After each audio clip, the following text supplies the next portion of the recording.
Hello student, आपका स्वागत है परीक्षा मंथन के ऑफिशियल यूट्यूब चैनल पे। और हम लोग पढ़ रहे हैं एडजेक्टिव। आज एडजेक्टिव की लास्ट क्लास होगी, नहीं पक्का लास्ट क्लास होगी। मैं कई बार से पिछले कई लेक्चर से बोल रहा हूँ कि लास्ट क्लास होगी, नेक्स्ट लेक्चर लास्ट होगा, लेकिन आज जो है मैं कोशिश पूरा करूँगा कि आज एडजेक्टिव ख़त्म हो जाए। ठीक है, मैं दरअसल में बहुत डीप में चला जाता हूँ कभी कभी कुछ पढ़ाते हुए। मुझे लगता है कि यार ये कैसे छोड़ दूँ, बच्चों को पढ़ाना चाहिए, मुझे पढ़ाना चाहिए, इसलिए मैं कुछ ज़्यादा डीप में चला जाता हूँ। मैं जो एक लेक्चर पूरा एक पार्टिसिपल पे लिया हूँ, कोई टीचर एक लेक्चर पार्टिसिपल पे नहीं लेता है। वो आता है, पढ़ाता है, नोट कराता है, आपको ऊपर है कि आपको लर्न करना है। आपको समझाएगा नहीं, वो आपको लिख जाएगा कि देखो परफेक्ट पार्टिसिपल कहाँ यूज करते हैं, नोट कर लो, प्रेजेंट पार्टिसिपल कहाँ यूज करते हैं, नोट कर लो, बाहर में जाओ, तुम समझो या ना समझो। ठीक है, रट्टा मार लेना, उसको ले जाके अप्लाई कर देना एग्जाम में।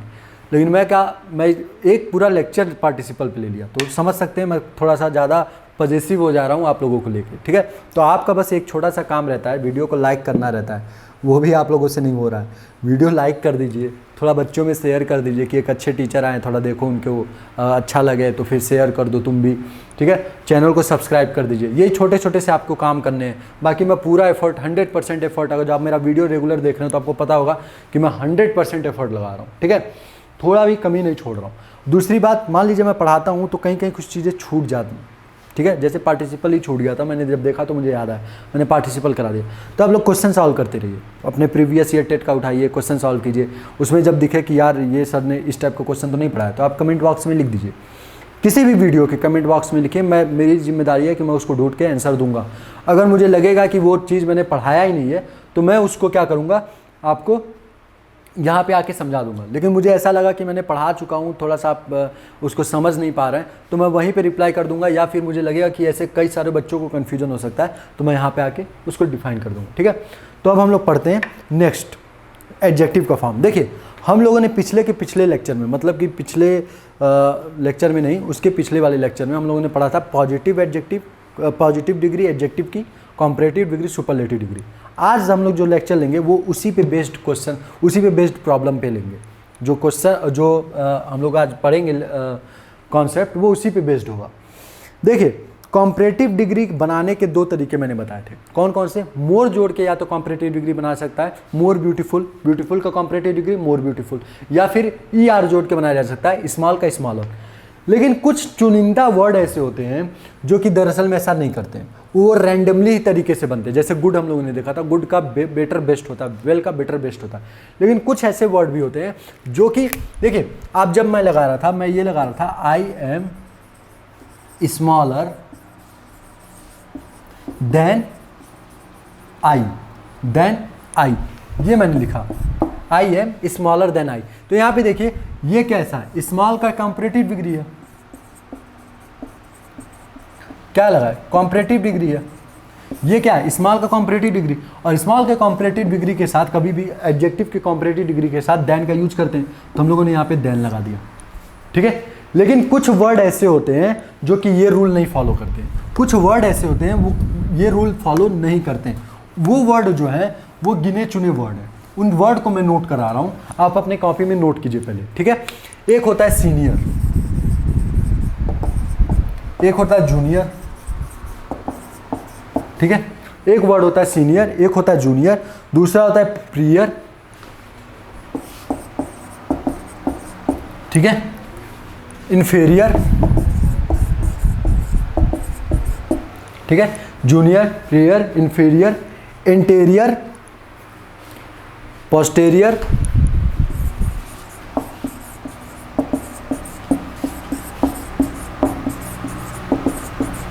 Interior, posterior, superior.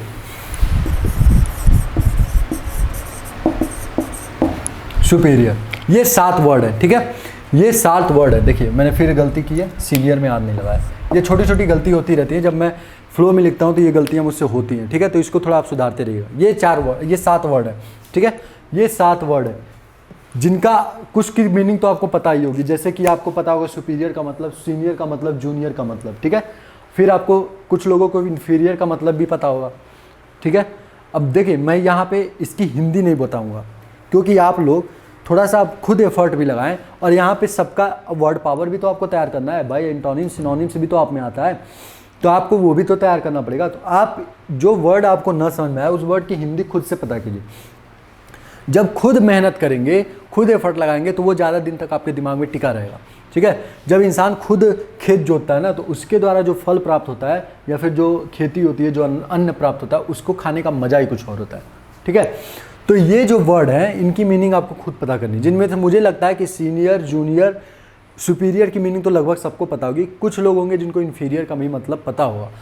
बाकी इंटीरियर, पीरियर, पोस्टेरियर, इसको आपको पता करना है। ठीक है, ये वर्ड आपको पता होने चाहिए। तो ये 7 वर्ड है, पहले तो आप नोट कर लीजिए इन 7 वर्ड को। ठीक है, इन 7 वर्ड को नोट कर लीजिए। ठीक है, ये 7 वर्ड दरअसल में कॉम्परेटिव डिग्री की तरह ही यूज होते हैं। ये 7 वर्ड जो मैंने लिखा है, senior, junior, prior, interior, posterior, superior, inferior, ये जो मैंने वर्ड लिखा हुआ है, ये वर्ड कभी भी पॉजिटिव डिग्री या सुपरलेटिव डिग्री की तरह यूज होते ही नहीं है। ये हमेशा और हमेशा कॉम्परेटिव डिग्री की तरह ही यूज होते हैं, और इनका कोई पॉजिटिव डिग्री भी नहीं होता है और ना इनका कोई सुपरलेटिव डिग्री होता है। ये यूज ही होते हैं और बने ही है बस कॉम्परेटिव डिग्री के लिए।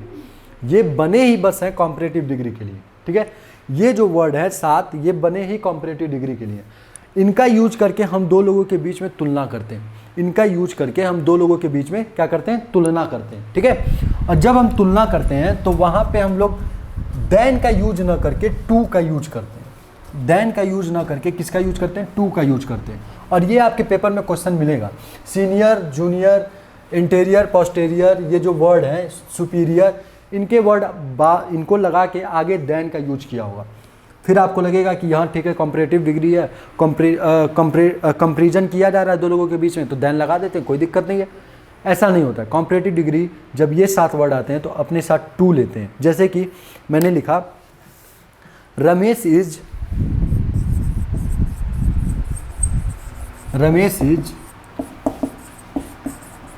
इंफीरियर। ठीक है, मैंने एक वर्ड लिखा देन। अब आपको पेपर में यही लिखा मिलेगा, Ramesh is inferior than Prakash in intelligence. ठीक है, इन इंटेलिजेंस। ठीक है, ये है। ठीक है, मैंने वर्ड लिखा है Ramesh is inferior than Prakash in intelligence. ठीक है, मैंने ये वर्ड लिखा है Ramesh is inferior than Prakash in intelligence. अब इंफीरियर का मतलब आपको यहाँ पे मुझे बताना पड़ेगा। इंफीरियर का मतलब होता है कम गुणवत्ता वाला।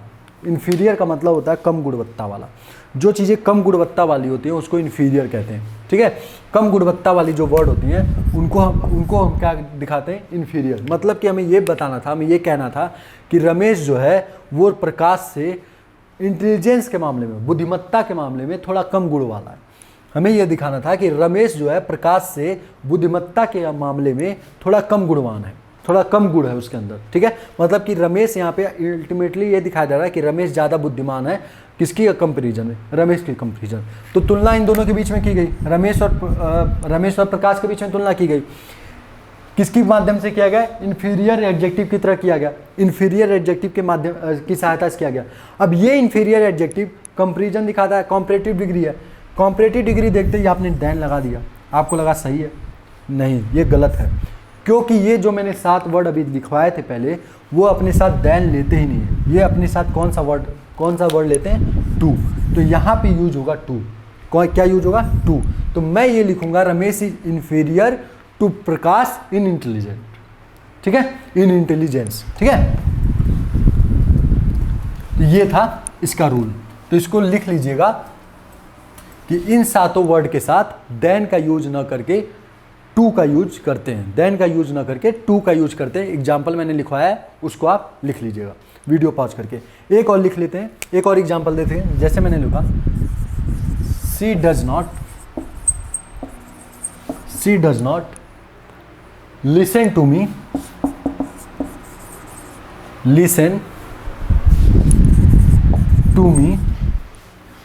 me because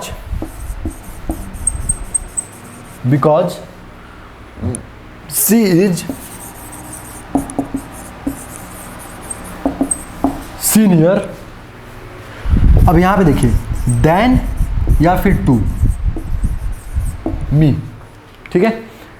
अब यहाँ पे देखिए, फिर देखिएगा आप, यहाँ पे मैंने वर्ड लिखा है she does not listen, she does not listen to me, she does not listen to me.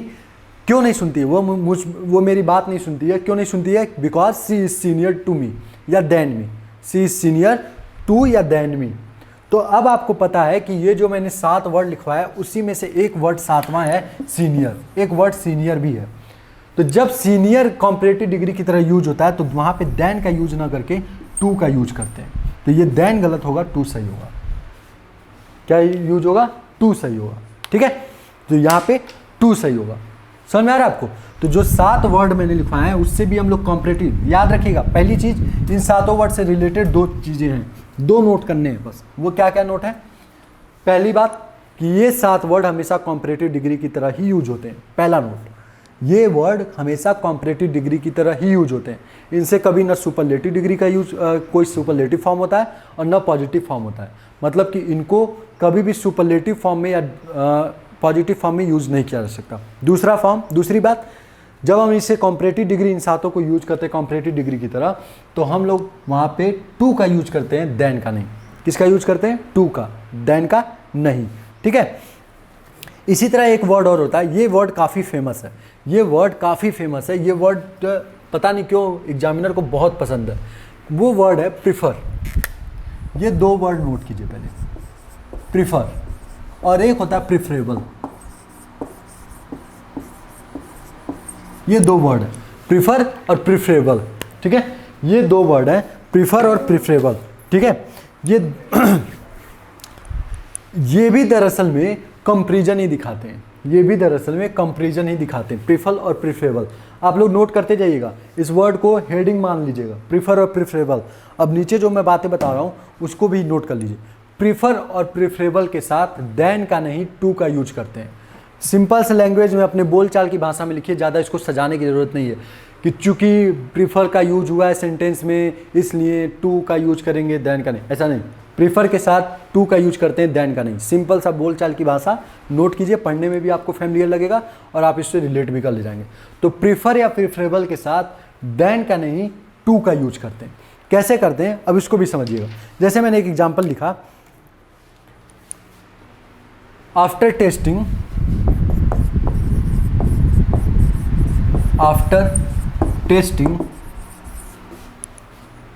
both John prefers tea। अब यहां पे मैंने लिखा देन कॉफी। ये मैंने वर्ड लिखा है, ये मैंने एक सेंटेंस लिखा है, कौन सा सेंटेंस लिखा है पढ़िए जरा। आफ्टर टेस्टिंग बोथ, दोनों चखने के बाद, John prefers tea than coffee, जॉन ने कॉफ़ी को प्रिफर किया, कॉफ़ी ज़्यादा पसंद किया किसकी बजाय? कॉफ़ी के, सॉरी चाय ज़्यादा पसंद किया किसकी बजाय? कॉफ़ी की बजाय। तो यहाँ पे भी तुलना किसके बीच में की गई? टी और कॉफ़ी के बीच में, टी और कॉफ़ी के बीच में तुलना की गई है। कॉम्परेटिव सेंटेंस है ये, यहाँ पे भी तुलना टी और कॉफ़ी के बीच में की गई है। तो इस हिसाब से लगा कि देन सही है यार, कोई दिक्कत नहीं है। कंपैरिजन किया जा रहा है, देन आ गया, कोई दिक्कत नहीं। जब भी कंपैरिजन करते हैं सेंटेंस में तो देन लगाते हैं, कोई दिक्कत नहीं, सेंटेंस सही है। लेकिन नहीं, फिर आपने यहाँ देखा कि नहीं यार प्रीफर आया हुआ है और प्रीफर के साथ तो देन यूज ही नहीं होता, तो ये चीज़ गलत हो गया। तब इसके जगह आप क्या यूज करेंगे? टू। क्या यूज करेंगे? टू। तो यही मैं समझाना चाह रहा था, जब हम किसी भी सेंटेंस में प्रीफर देखते हैं तो उसके बाद जो वर्ड यूज होगा वो देन नहीं बल्कि टू होगा। उसके बाद कौन सा वर्ड यूज होता है? टू, देन नहीं। क्यों ऐसा होता है? इसका कोई रीज़न नहीं है। सीनियर, जूनियर, ये जो वर्ड हैं ये इनका कोई रीजन नहीं है। ये दरअसल में वर्ड के बेस पे बनाए गए हैं, ये वर्ड से रिलेटेड है। ये वर्ड पावर पे आपको निर्भर करेगा। वो 7 वर्ड आपको याद होने चाहिए, ये प्रीफर वर्ड आपको याद होना चाहिए और प्रीफरेबल वर्ड याद होना चाहिए, ठीक है। तो इससे आपको पता चल जाएगा कि इन दोनों के साथ टू का यूज करते हैं, देन का नहीं। और वहाँ पे भी सीनियर के साथ, ठीक है। Senior, junior, interior, posterior, prior, superior, ये सब वर्ड जो हैं उनके साथ हम लोग क्या यूज करते हैं? टू का। इसी तरह प्रीफर और प्रीफरेबल के साथ। एक वर्ड, एक सेंटेंस और लेते हैं। एक एग्जाम्पल और लेते हैं, जैसे मैंने लिखा in my opinion,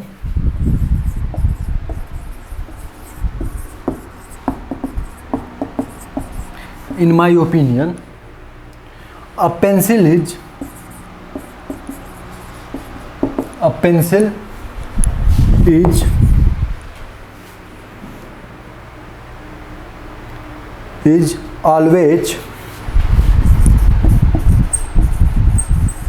always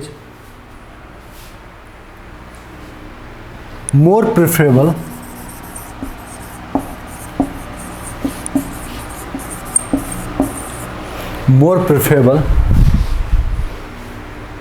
than a pen.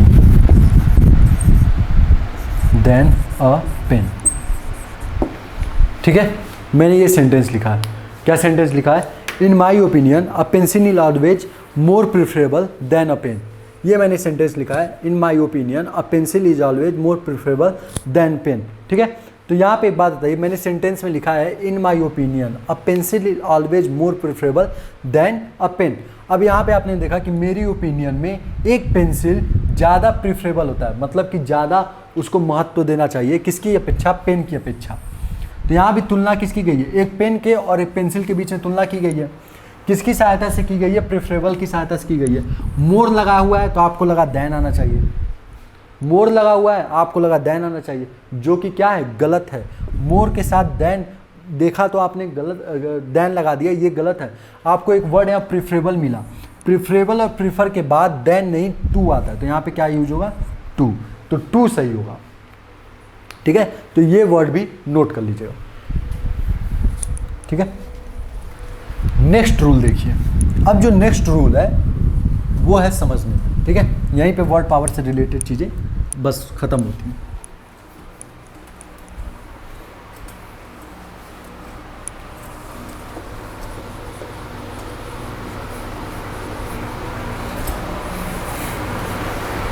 देखिए, इंग्लिश जो लैंग्वेज है, उस इंग्लिश लैंग्वेज में कभी भी डबल चीज़ें जब रिपीट कर जाती हैं तो उसको गलत माना जाता है।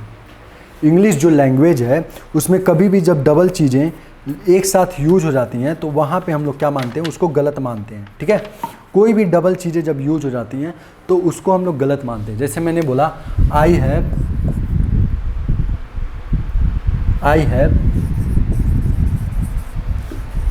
Not and no pencil.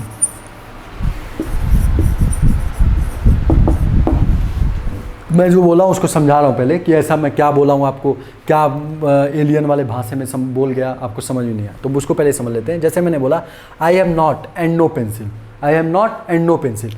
अब यहाँ पे देखिए, एक बार जब मैंने नॉट यूज कर लिया, जब मैं एक बार निगेटिविटी दिखा दिया इस सेंटेंस में, जब एक बार मैंने निगेटिव सेंस नॉट के सहायता से दे दिया तो फिर मैं नो नहीं लगा सकता हूँ। यही कह रहा था, जब डबल रिपीटेशन किसी चीज़ की हो जाती है तो सेंटेंस गलत हो जाता है, चाहे वो डबल निगेटिविटी हो, डबल कॉम्परेटिव हो, ठीक है, या फिर डबल एडवर्बियल फॉर्म हो। जैसे कि एडवर्ब में जब आप जाएंगे तो फ्रीक्वेंसी डबल दिखाई जाती है, फ्रीक्वेंसी या फिर इंटेंसिटी दिखाई जाती है, तो वहाँ भी अगर डबल एडवर्ब यूज कर लेते हैं एक ही टाइप का तो वो भी गलत हो जाता है। ठीक है, तो याद रखिएगा, यहाँ पे जब मैंने एक बार नॉट का सेंस दे दिया कि भाई मेरे पास पेंसिल नहीं है, तो फिर मुझे आगे नो लगाने की कोई ज़रूरत नहीं थी। अगर ऐसा सेंटेंस है तो गलत हो जाएगा। किसकी वजह से? डबल निगेटिविटी की वजह से, डबल निगेटिविटी की वजह से। ठीक है, तो सेम चीज़ एडजेक्टिव में देखिए, सेम चीज़ एडजेक्टिव में समझिएगा। एडजेक्टिव में भी नोट कर लीजिए, इसको नोट कर लीजिए, जो चीज़ें मुझे लग रही हैं कि नोट करा देना चाहिए उसको नोट कर लीजिए। अगर किसी दिए गए सेंटेंस में, अगर किसी दिए गए सेंटेंस में, अगर किसी दिए गए सेंटेंस में एक ही एडजेक्टिव के डबल कॉम्परेटिव फॉर्म, एक ही एडजेक्टिव के डबल कॉम्परेटिव फॉर्म, एक ही एडजेक्टिव के डबल कॉम्परेटिव फॉर्म या फिर डबल सुपरलेटिव फॉर्म लगाया जाता है, डबल सुपरलेटिव फॉर्म लगाया जाता है, डबल सुपरलेटिव फॉर्म लगाया जाता है तो वो सेंटेंस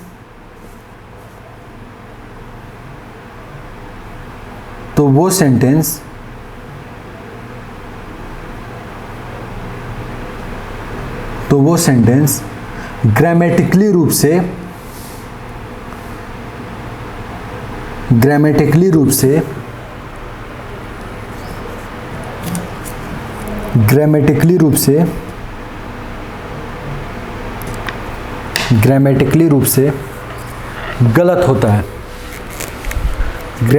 रूप से गलत होता है। अब आप लोगों को मैं ये चीज़ें पहले ही लिखवा चुका हूँ, ठीक है। अब आप लोगों को ये चीज़ें मैंने पहले ही लिखवा रखा है।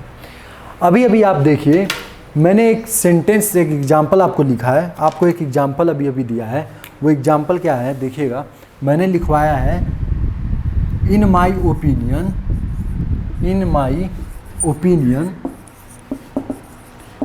Opinion a pencil is more preferable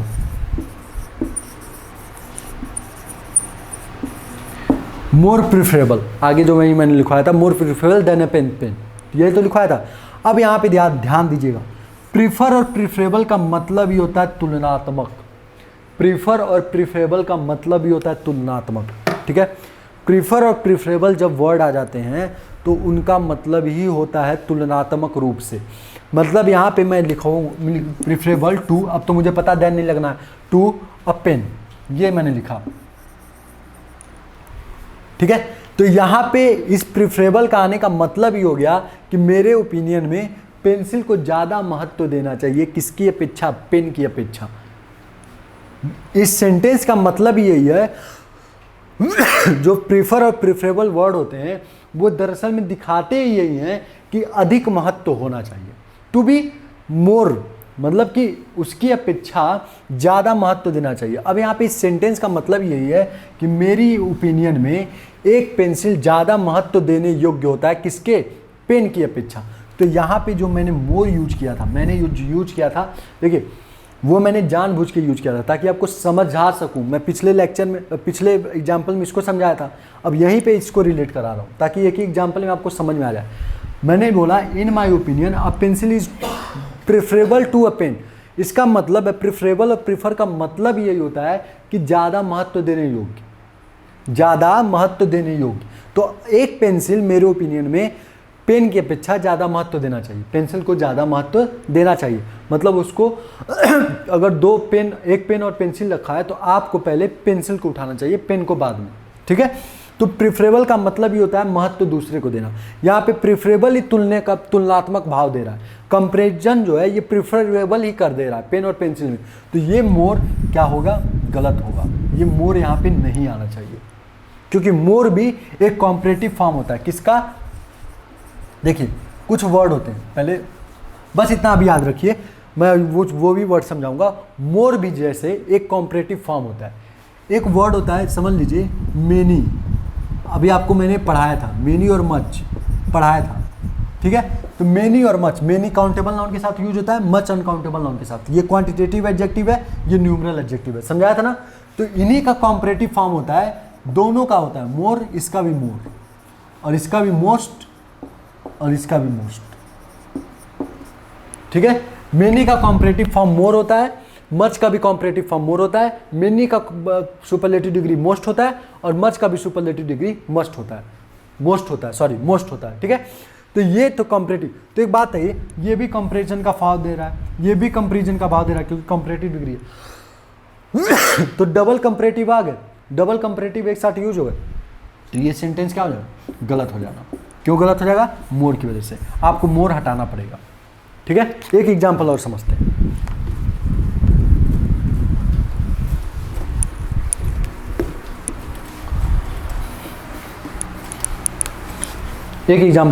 जैसे मैंने लिखा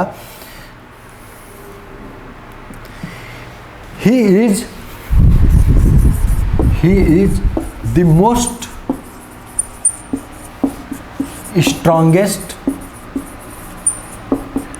boy of this class.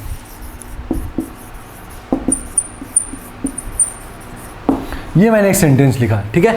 He is the most strongest boy of this class. अब एक बात है, जब स्ट्रांग का सुपरलेटिव फॉर्म स्ट्रांगेस्ट हो सकता है तो आगे उसके मोस्ट क्यों जोड़ना? जब स्ट्रांग का सुपरलेटिव डिग्री स्ट्रांगेस्ट हो सकता है तो उसके आगे मोस्ट क्यों जोड़ना? मोस्ट तो उनके लिए बना है ना जिनको, जो कि 2 सिलेबल के वर्ड होते हैं, उनके आगे हम लोग EST नहीं जोड़ पाते हैं तो आगे मोस्ट लगाते हैं। तो यहाँ पे देखिए डबल सुपरलेटिव डिग्री नहीं यूज हुआ, एक तो स्ट्रांग में यूज हो गया सुपरलेटिव डिग्री स्ट्रांग का स्ट्रांगेस्ट, ऊपर से मोस्ट आपने फिर जोड़ दिया, तो ये सेंटेंस क्या हो जाएगा? गलत हो जाएगा। किसकी वजह से गलत होगा? मोस्ट की वजह से। ये मोस्ट नहीं आना चाहिए था। तो यही मैंने लिखवाया है, जब किसी सेंटेंस में एक ही एडजेक्टिव के डबल कॉम्परेटिव या डबल सुपरलेटिव डिग्री बना दिए जाए तो वो सेंटेंस गलत होता है। यहाँ पे जब स्ट्रांगेस्ट एक बार लगा दिया गया है तो मोस्ट नहीं लगना चाहिए, मोस्ट का कोई मतलब नहीं बनता है, ठीक है।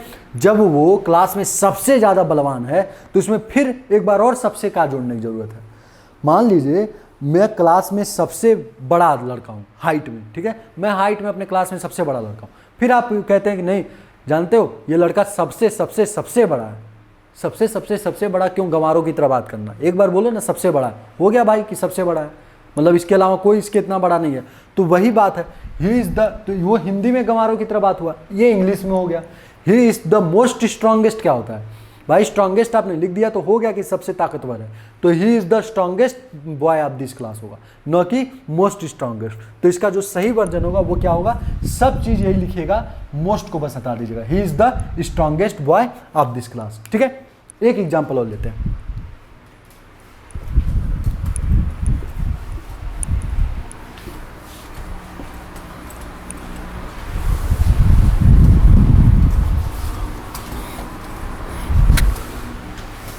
ठीक है, एक एग्जाम्पल और लेते हैं। थोड़ा सा टाइम का कमी है तो एग्जाम्पल रहने देते हैं, ठीक है, थोड़ा सा टाइम की कमी है। आप एग्जाम्पल फिर देख लीजिए, जैसे मैंने लिखा he is more taller than I. He is more taller than I. जब एक बार आपने टॉल का कॉम्परेटिव डिग्री लगा दिया तो इसके आगे मोर लगाने की जरूरत नहीं है, ये गलत होगा, ये सेंटेंस गलत हो जाएगा और सही करना पड़ेगा तो मोर को हटाना पड़ेगा, he is taller than I होगा, ठीक है। यही एग्जाम्पल था। चलिए नेक्स्ट जो रूल है वो समझ लेते हैं।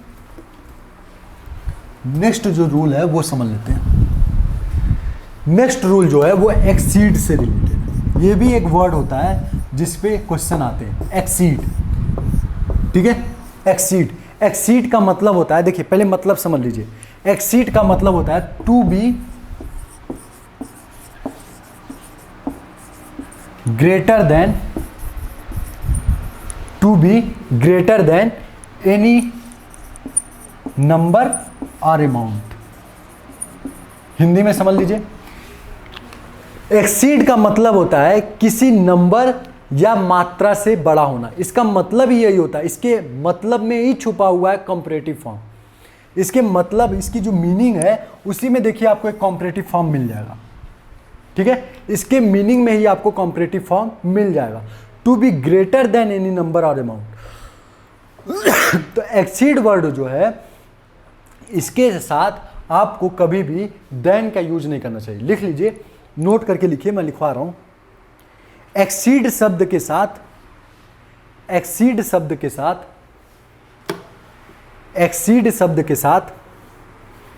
कभी भी देन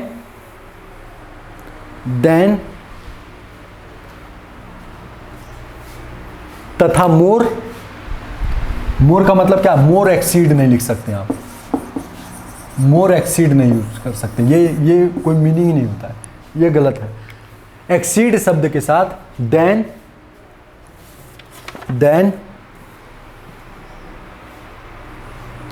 तथा मोर का यूज नहीं करते हैं। क्यों नहीं करते हैं? क्योंकि इसकी मीनिंग में ही है to be greater than any number या अमाउंट। एक्सीड का मतलब ही होता है किसी नंबर या मात्रा से, अमाउंट से ज़्यादा होना, ठीक है। आपने कई बार देखा होगा कि लिखा रहता है एसे शुड बी एक्सीडेड 250 वर्ड्स, ठीक है। इसका मतलब क्या है कि एसे 250 वर्ड से ज़्यादा नहीं होना चाहिए, ठीक है, जैसे मैंने लिखा the short story, the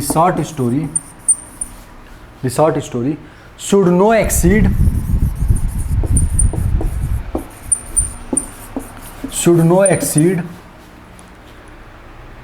more than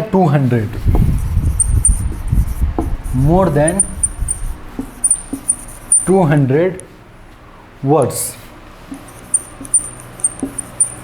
ये मैंने एक वर्ड लिखा, मैंने एक सेंटेंस लिखा, इसको इसी में ध्यान से समझिएगा। मैंने बोला है कि एक्सीड जब भी वर्ड यूज होता है तो उसके साथ न मोर का यूज करते हैं न देन का यूज करते हैं, ठीक है।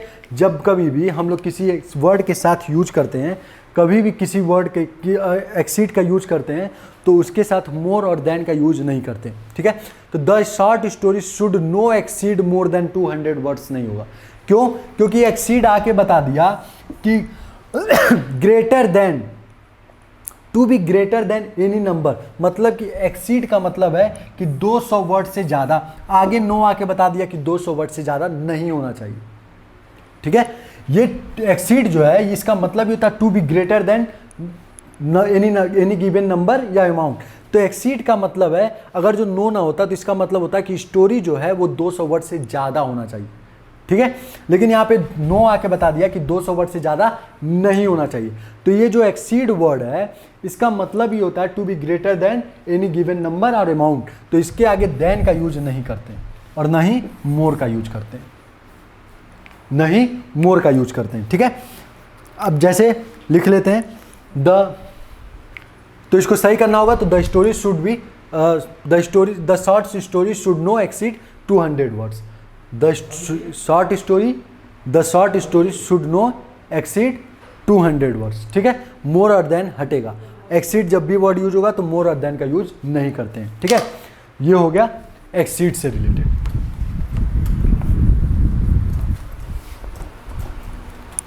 लास्ट कॉन्सेप्ट एडजेक्टिव का और ख़त्म करते हैं उसको ईच और एवरी से रिलेटेड। ये देखिए, दरअसल में एडजेक्टिव बहुत ही लेंदी चैप्टर है, बहुत बड़ा चैप्टर है, ठीक है। एसएससी बैंक में जब आप जाएंगे तो जो क्वेश्चन बनते हैं ना वो एडजेक्टिव और एडवर्ब से ही बनते हैं ज़्यादातर, ठीक है। एडजेक्टिव और एडवर्ब बहुत बड़ा चैप्टर है और उसमें वर्ड पावर से रिलेटेड बहुत सारी चीज़ें आती हैं, लेकिन आपके मतलब की चीज़ें जो हैं वो मैं लिख के लाया हूँ, ठीक है। ईच और एवरी में अंतर समझ लीजिए। ईच और एवरी, ये देखिए, ये दरअसल में two and more than two, और ये बस मोर देन टू। मतलब मैं समझा रहा हूं, अभी समझा रहा हूं, घबराने की जरूरत नहीं है। ये ईच जो है ये 2 या 2 से अधिक के लिए यूज होता है, लेकिन एवरी जो है ये हमेशा 2 से अधिक के लिए ही यूज होता है। मतलब मैं अगर ये कहना चाहूं कि राम एंड श्याम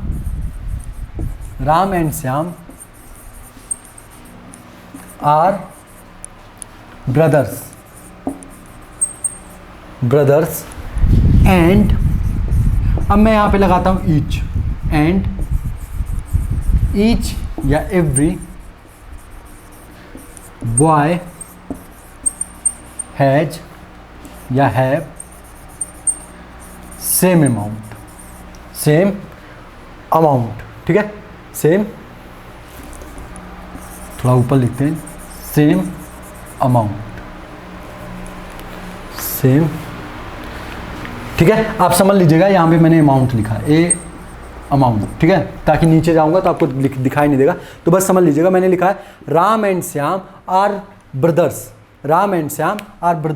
ठीक है। राम और श्याम भाई हैं, और ईच या मैं स्लैश किया हूँ एवरी, इन दोनों में से कौन सा सही होगा वो बताना है।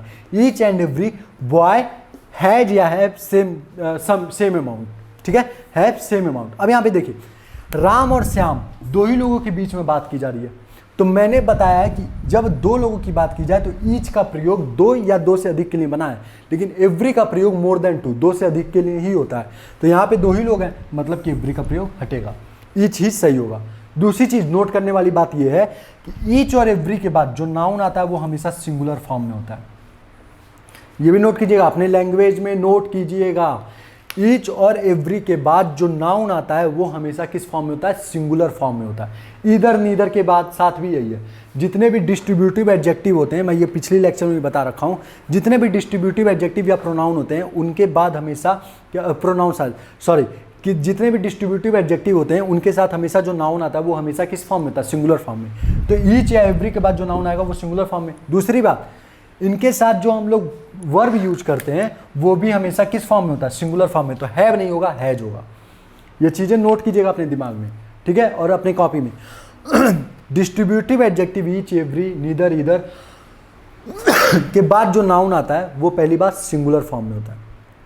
दूसरी चीज़, वो जो है सिंगुलर फॉर्म में होता है और उनके साथ जो वर्ब यूज करते हैं वो भी सिंगुलर होता है, प्लूरल नहीं होना चाहिए। इसलिए हैव काटा हूँ, हैज लगाया हूँ, सेम अमाउंट, ठीक है, ये समझ लिए। अब एवरी, एवरी पे भी ध्यान दे लेते हैं भैया।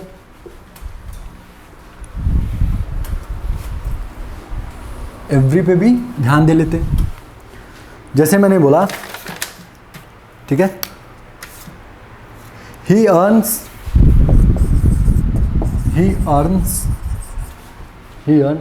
only 5,000 rupees each या every month। अब आप बताइए, मैंने बोला कि वह बस कितना 5,000 महीने रुपए कमाता है। कब? हर महीने। महीना कितना होता है? 12, मतलब 2 से अधिक। तो एवरी भी सही है, ईच भी सही है। और यहाँ देखिए मैंने मंथ को मंथ रखा है, मंथ्स नहीं किया। क्यों? क्योंकि ईच और एवरी के बाद जो नाउन आता है वो हमेशा किस फॉर्म में होता है, सिंगुलर फॉर्म में, ठीक है। तो ये मैंने समझाना था, समझा चुका। आज होता है एडजेक्टिव खत्म। अब एडजेक्टिव क्या हो गया? खत्म हो गया, कंप्लीट हो गया। अब हम लोग कल से जो अगला लेक्चर जो होगा हम लोग का एडजेक्टिव का, उसमें हम लोग क्या करेंगे? प्रैक्टिस। जो अगला लेक्चर होगा एडजेक्टिव का, उसमें एडजेक्टिव में क्या करेंगे? प्रैक्टिस। एडजेक्टिव हम लोग का कंप्लीट हो गया। आज अंततः मैंने लास्ट लेक्चर बना ही दिया एडजेक्टिव का, ठीक है। थोड़ा सा रस किया हूँ लेकिन समझाने में कोई दिक्कत नहीं किया, थोड़ा तेज़ बस बोला हूँ, ठीक है। तो उसको देखिएगा, थोड़ा ध्यान से समझिएगा, ठीक है। वीडियो को जो है वो कम भी किया जा सकता है यूट्यूब में। तो आप थोड़ा सा, अगर जो मुझे लग रहा है तेज़ कर रहा हूँ, तो आप थोड़ा सा उसकी रनिंग जो स्पीड है उसको कम कर दीजिएगा, ठीक है। तो आज के लिए बस इतना ही रखते हैं। आप लोग को वही करना है, वीडियो लाइक कीजिए, चैनल को सब्सक्राइब कीजिए, ज़्यादा से ज़्यादा लोगों के बीच में शेयर कीजिए, ठीक है। मुझको भी प्रोत्साहित कीजिए। यही छोटा सा काम करना, वो करते रहिएगा, ठीक है। Thank you so much.